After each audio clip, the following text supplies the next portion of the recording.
Next year, take my talents to the NBL and play for the Illawarra Hawks. Excellent, over in Australia. Yep. What is next for LaMelo Ball?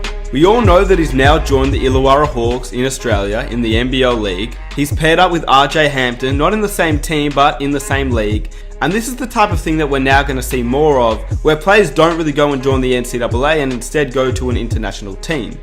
A lot of them will go to Australia in the NBL League, because obviously it's an English-speaking country, it's still very high competitive basketball, but other countries like China, they will get a few players. They only a few years ago got Emmanuel Mudiay, who went top 10 in the NBA draft. So obviously there's a lot more international teams that are willing to take on college prospects, but rather not play in college and play overseas. Now before I get started, I really want to know what you guys think LaMelo Ball's future will look like. And if you enjoy these types of videos, let's see if we can reach 1,000 likes for the next video, and let's get into it. In Australia, the NBL has become a new destination for players looking for a year of competitive play before they're eligible for the NBA draft, and a perfect alternative for those who are trying to physically prepare for the NBA. The NBL is still an NBA ready league. We get guys from the NBA who are veteran players and they need to go overseas and prepare because the NBL is a ready-made league. These guys play professionally. They are grown men who actually rely on the NBL to make a living. This isn't just some easy league for any teenager to join. This is still a professional league. As LaMelo Ball stated himself, the NBL has a great strength and conditioning program. I heard they got great strength and conditioning over there, so off the court that'd be good, and then on the court, you know, pros been through there, stuff like that, so I think it's all gonna help. And it's just best for me, I think. So overall, what does he need to achieve in the NBL? And we're gonna break it down exactly as how he can make it to the NBA through what he does in the NBL. We're gonna look at previous plays in the NBL and look at a few comparisons. Obviously, the NBL has a long history of developing great young players. Many of them have gone to do great things in Australia, Europe, and of course in the NBA. And the signing of LaMelo Ball is just a testimony to that. Terrence Ferguson, a current starter for the Oklahoma City Thunder, only averaged 4.6 points, 0.6 assists, 1.1 rebounds, shooting 38% from the field, and only shooting 60% from the free throw line. And he was still selected 21st overall. And that is actually insane considering that those are very bad numbers and he still got a top 20 pick basically. Now let's look at a guy who's not in the NBL and he actually got drafted this season. Sekou Doumbouya. He played in France this year. He went top 15 this NBA draft.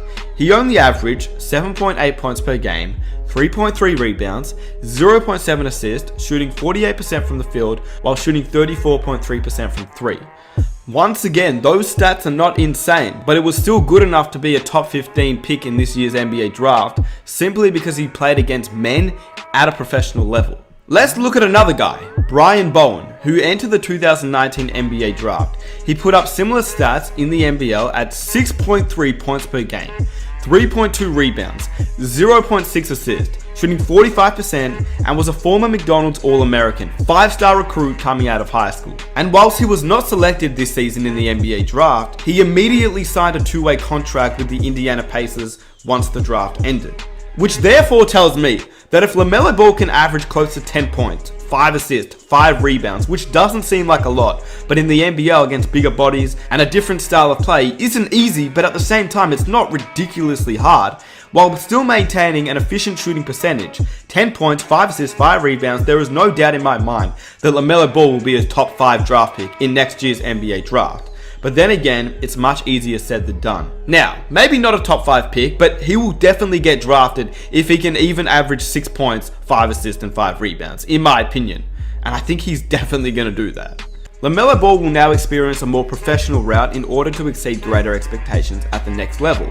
And while he has done this in Lithuania, this is what he has to do from now on to make it to the NBA from the NBL.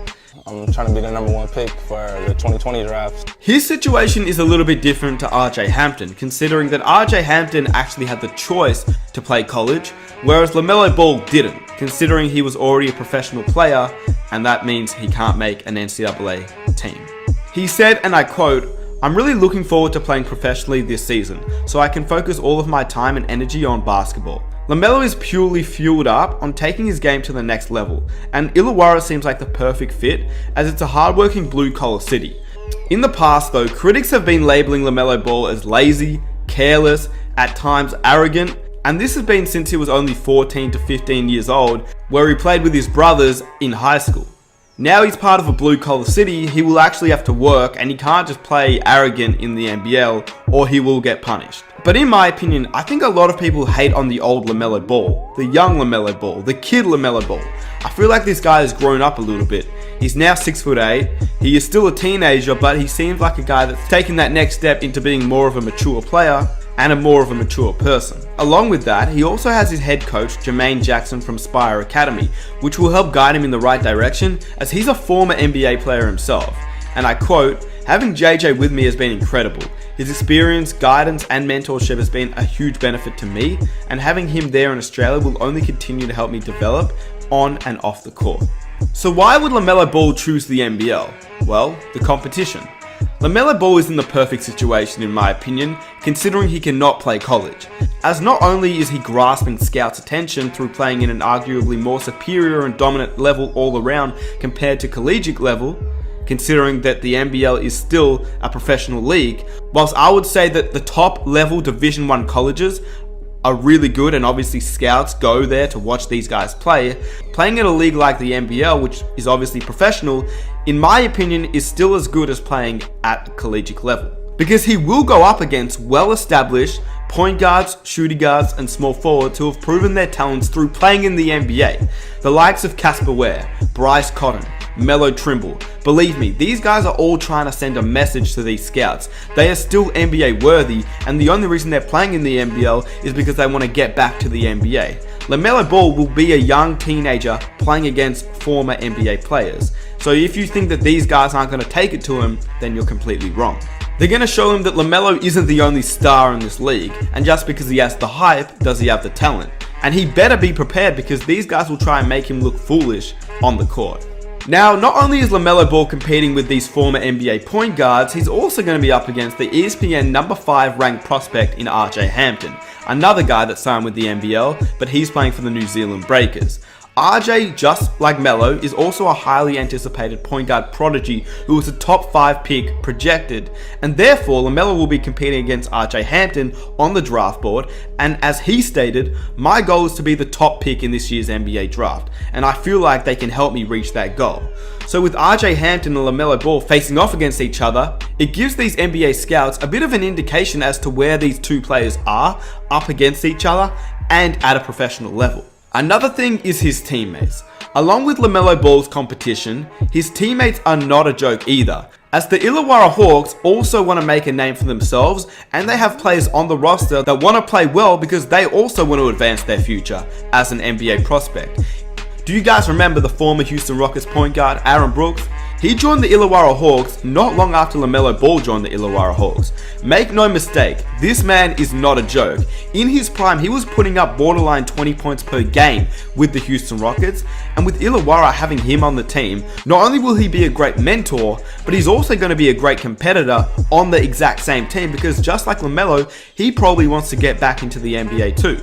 Along with that, the Illawarra Hawks also have another established point guard in the former Cleveland Cavalier, Cedric Jackson, and a former New Jersey net power forward in Josh Boone. So there's a lot of NBA talent on this team. Not only will all these guys be able to mentor LaMelo, but they'll also be competing against him in practice and showing him the ropes in the NBL, giving him advice. But also, these guys don't want to finish off in the NBL, trust me on this. They want to go even further, and they want to prove why they're still able to make it to the NBA too. The media will also have a big effect on LaMelo Ball and even on RJ Hampton. There seems to be a wide number of opinions on how LaMelo Ball's draft stock will be in 2020.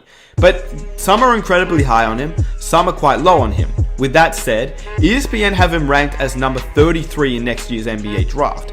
Whilst the latest from the NBADraft.net came out one day ago, and they have Ball drastically higher at pick number 3.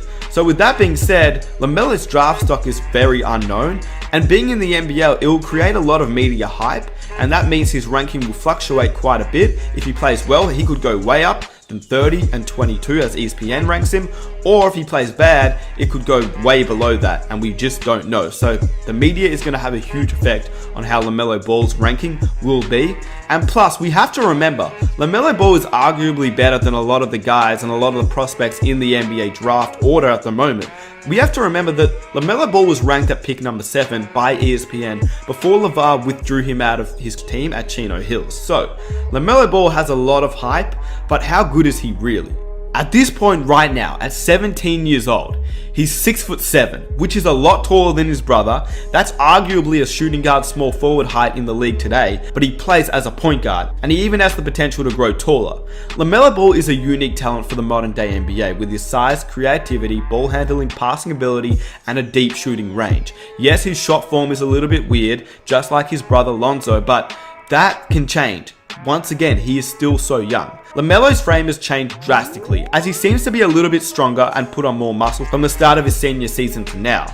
And that is something that will definitely develop even further in the NBL, because Australia definitely puts a lot of emphasis on making their players bigger and stronger. That's something that is actually fact in Australia. We tend to make our guys quite big and strong. You can just look at us against any team in the Olympics. We tend to be a little bit stronger and bigger than a lot of those guys, but we don't have the height. But LaMelo does. The one knock on LaMelo, like I said before, is his unorthodox shot mechanics, but that will be obviously evaluated by scouts, and if Lonzo got drafted, then obviously I don't see that being a problem for LaMelo Ball. Especially, it doesn't seem to be a huge issue when we actually watch him, considering he can basically get his shot off from anywhere he wants, while he can also take his man off the dribble. LaMelo's free casual style of play and inconsistent effort defensively may be his only lacking point.